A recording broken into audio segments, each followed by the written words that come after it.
د پاکستان پوځ له ټي ټي پي سره خبرې ناکامه بللي. سلام، ستړي مشئ، زموږ یوټیوب چینل ته په خیر راغلاست. د لا ډېرو معلوماتو لپاره زموږ یوټیوب چینل له سره سبسکرایب کړئ. د پاکستان د پوځ لوی درستیز پاکستانی طالبان له تحریک سره خبرې اترې ناکامه بللي دي.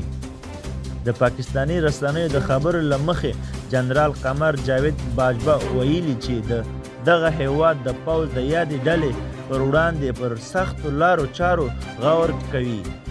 د یادونې وړ ده چې د پاکستانی طالبانو له تحریک او د دغه هیواد د حکومت ترمنځ خبرې اترې د روان لمریز کال په لومړۍ کې د اسلامي اماراتو په منځګړیتوب پیل شوې وې.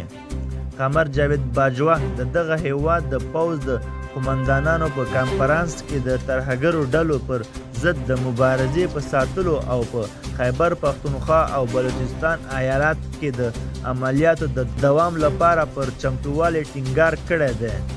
دا په داسې حال کې ده چې د پاکستان د پوځ د دغه هیواد د تحریک طالبانو پاکستان ترمنځ 3 میاشتې اوربند لا هم پر ځای دی او د دواړو لورو استازي په خبرو بوخت دي.